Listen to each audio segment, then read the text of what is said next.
दोस्तों, अपना अंदाज न्यूज़ चैनल तमिलनाडु से आप सभी का स्वागत।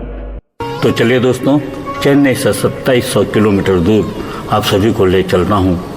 वैसे हिंदुस्तान की धरा पर कई चमत्कारिक मंदिर बसे हुए हैं और उन्हीं में से एक देवनगरी सिरोही से लगभग 27 किलोमीटर दूर अजारी नगरी में बसे एक ऐसे रहस्यमय तीर्थ का दर्शन करवाने जा रहा हूँ, जिसके दर्शन हमें बड़े भाग्य से मिलते हैं। सुबह के करीब 4 बजे फालना से अजारी नगरी की तरफ अपने कैमरामैन की पूरी टीम के साथ चल पड़ा हूँ। सुबह की पवित्र बेला में राजस्थान धरती के रंग बड़े ही मनमोहक होते हैं। हरियाली लहलहा रही है। देखे तो सही, कितनी सुंदर गौ माताएं सुबह की बेला में विचरण कर रही है। झूमती हवाओं के संगीत को सुनने का भोर भई बेला में बड़ा ही अनोखा आनंद है। जैसे जैसे रास्ता पार कर रहा हूँ, वैसे वैसे दिल की धड़कनों की रफ्तार भी बढ़ रही है कि उस रहस्यमय तीर्थ के दर्शन कितनी जल्दी करूँ।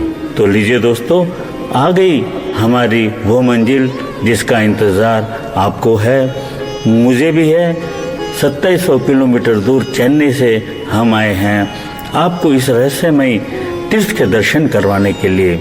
दोस्तों, ये वही तीर्थ धाम है जब बाल ऋषि मार्कंडेश्वर जी यमदूत से बचते बचते यहाँ पहुँचे और इस पवित्र भूमि पर जैसे ही इन्होंने कदम रखा, उन्हें लगा कि इससे पवित्र स्थान मेरे लिए और कोई हो नहीं सकता है। बाल ऋषि मार्कंडेश्वर जी ने यहाँ पर अपनी कुटिया का निर्माण किया।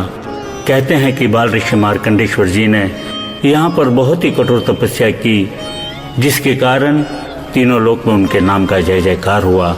ऐसे महान ऋषि मार्कंडेश्वर जी के चरणों में मेरा कोटि कोटि प्रणाम।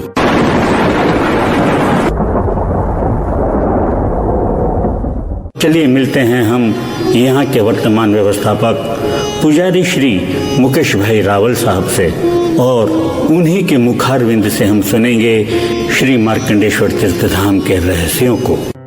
नमस्कार मुकेश जी रावल साहब। नमस्ते। जय महादेव। मार्कंडेश्वर महादेव की जय हो।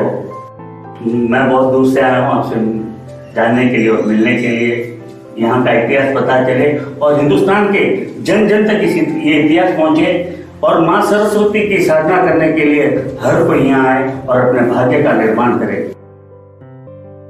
धन्यवाद सुनील जी भाई साहब, आप बहुत दूर से भगवान महादेव देवादिदेव मार्कंडेश्वर महादेव धाम इतने दूर से पधारे हो और मार्कंडे धाम और माँ सरस्वती जी मंदिर के बारे में आपको कुछ जानने की उत्सुकता है, इसलिए आपको बहुत बहुत धन्यवाद।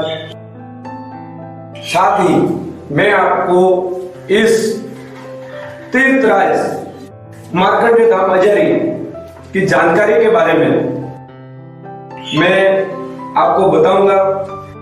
यहाँ इस धाम की जानकारी मुझे सिरोही के महाराजा देवस्थान बोर्ड सिरोही के अध्यक्ष महोदय, राष्ट्रपति द्वारा पद्म श्री से सम्मानित महाराजा सिरोही श्री रघुवीर सिंह जी देवड़ा साहब ने जो जानकारी मुझे बताई वो मैं आपको बताने जा रहा हूँ। प्रणाम साथियों, पुजारी मुकेश जी रावल ने मुझे जो बात बताई वही इतिहास मैं आपके सामने दोहराने जा रहा हूँ। महामुनि मुरकुंडू और उनकी पत्नी मरुदवती के वैवाहिक जीवन में ईश्वर का दिया हर सुख था, लेकिन बहुत समय तक उनके घर किसी संतान का जन्म न हुआ। अतः उन्होंने और उनकी पत्नी ने शिव आराधना का संकल्प लिया और कठोर तप करने लगे। अपनी कठोर तपस्या से इन्हें भगवान शिव ने साक्षात प्रकट हो दर्शन दिए और बोले, मैं तुम दोनों की भक्ति और श्रद्धा से प्रसन्न हूँ, मांगो क्या वरदान चाहते हो।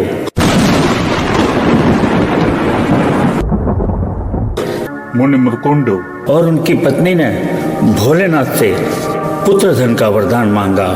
भोलेनाथ ने जैसे ही उनका वरदान सुना तो कुछ पलों के लिए वो अंतर्ध्यान हो गए और फिर नैनों को खोला और बोले, वत्स, तुम्हारे जीवन में पुत्र सुख नहीं है। हे वत्स, हे मुनि, तुम्हें दीर्घायु वाला गुण रहित पुत्र चाहिए या 16 वर्ष की आयु वाला गुणवान पुत्र। इस पर मुनि बोले, हे विश्वंभर, मुझे गुणवान संतान ही चाहिए जो हर प्रकार का ज्ञान रखता हो, फिर भले ही उसकी आयु कम ही क्यों न हो। भगवान शंकर ने उनको पुत्र प्राप्ति का आशीर्वाद दिया और अंतर ध्यान हो गए। कुछ ही समय बाद महामुनि मुरकुंड और मरुधवती के घर बालक का जन्म हुआ, जो आगे चलकर मार्कंडेय ऋषि के नाम से प्रसिद्ध हुए। जैसे जैसे बड़े होते गए, सुकुमार मार्कंडेय को पिता शिवाराधना का सार समझाते और 5 वर्ष की आयु में ही पंचाक्षर मंत्र ओम नमः शिवाय की सिद्धि प्राप्त करवाई। समय बीतता ही चला गया और बालक मार्कंडेय सुकुमार अवस्था में पहुंचे। 15 वर्ष की उम्र में 28,000 श्लोकों का कंठस्थ किया। एक दिन मार्कंडेय के माता पिता अपने बेटे के अल्पायु को लेकर विलाप कर रहे थे और उस रात मार्कंडेय ने अपने माता पिता की बातों को सुना। इस घटना ने मार्कंडेय को प्रभु भक्ति से और गहरा जोड़ा और वो शिव भक्ति में और भी गहराई से जुड़ गए।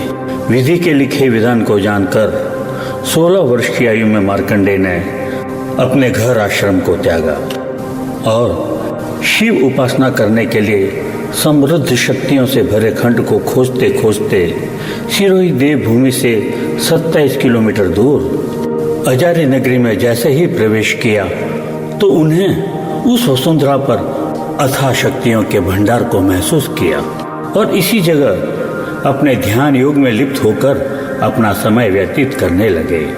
कहते हैं कि सप्त ऋषियों की सहायता से ब्रह्मादेव ने मार्कंडेय ऋषि को महामृत्युंजय मंत्र की दीक्षा भी यहीं दी थी। भोलेनाथ से मिले अल्पायु वरदान का समय जब पूर्ण हुआ तो यमराज और चित्रगुप्त मार्कंडेय के प्राण हरने पहुंचे। यमराज को देखकर सुकुमार मार्कंडेय ने स्थापित किए शिवलिंग को कसकर पकड़ा और उसे लिपटकर और वो रोने लगे। तो उस समय क्या घटना घटी, वो घटना आप मुझे बता सकते हैं? मैं संवाददाता सुनील हिरण। जैसे पुजारी जी ने बताया कि मार्कंडेय ऋषि जब शिवलिंग से पकड़कर रोने लगे तो उस समय क्या हुआ, वहां क्या घटित हुआ, तो आप पुजारी जी हमें इन बातों से बताएंगे और परिचित करवाएंगे। हाँ बिल्कुल, ये मैं आपको बताना चाहूंगा कि मैं यहाँ का पुजारी सेवक होने के नाते आज भी शिवलिंग पे वो निशान है जो हमें सुबह अभिषेक के समय हम दर्शन करते हैं, बराबर। उस पर शिवलिंग पे आज भी निशान है जब उन्होंने लिपट कर सिर उस पर पसारा था। पुजारी श्री मुकेश भाई रावल ने बताया कि यमराज को देखकर सुकुमार मार्कंडेय ने स्थापित किए शिवलिंग को कसकर पकड़ा और उसे लिपटकर महामृत्युंजय का मंत्र उच्चारण करने लगे। महामृत्युंजय मंत्र के तब्बल से तीनों लोग कांप उठे और यमराज मार्कंडेय के करीब पहुंचे और उन्होंने जैसे ही यम फांस के फंदे को फेंका, उसी पल शिवलिंग से भोलेनाथ का प्राकट्य हुआ।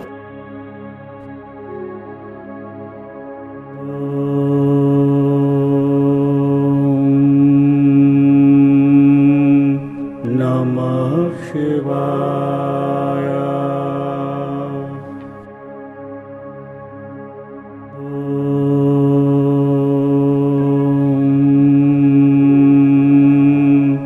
नमः शिवाय।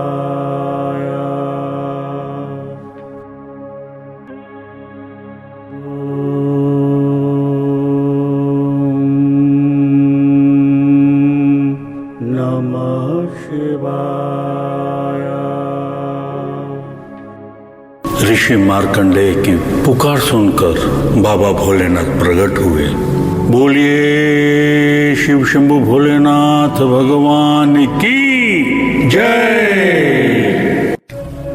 मार्कंडेय ऋषि की श्रद्धा और आस्था देखकर भगवान शंकर ने उन्हें अनेक कल्पों तक जीने का वरदान दिया। अमरत्व का वरदान पाकर महर्षि धन्य हो गए।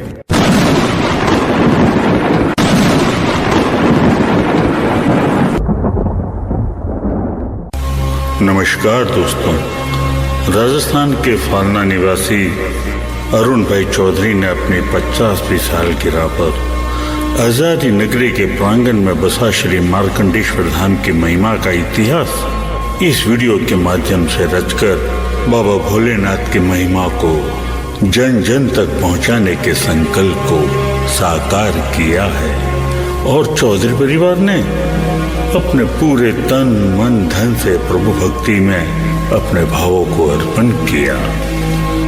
जी हाँ दोस्तों, चौधरी परिवार आज अपनी कड़ी मेहनत और दृढ़ निष्ठा से भारत के कोने कोने में छतरी के कारोबार में अपनी एक अलग पहचान बनाई है। अपना अंदाज से संवाददाता सुनील हिरन अरुण चौधरी की 50वीं सालगिरह पर बाबा शिव से प्रार्थना करता है कि हे बाबा, हे ईश्वर, चौधरी परिवार सामाजिक और धार्मिक बुनियादों का निर्माण यूं ही करता रहे, यूं ही करता रहे, यूं ही करता रहे। प्रणाम। हाँ दोस्तों, आपकी जानकारी के लिए बताना चाहूंगा कि अजारी नगरी मार्कंडेश्वर शिव धाम का संपूर्ण इतिहास आपके समक्ष 4 भागों में पेश करने जा रहे हैं। जी हाँ, कुछ पलों का इंतजार कीजिएगा।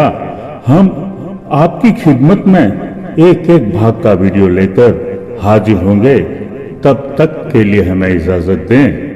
जय मार्कंडेश्वर धाम की, जय मां सरस्वती धाम की। प्रणाम।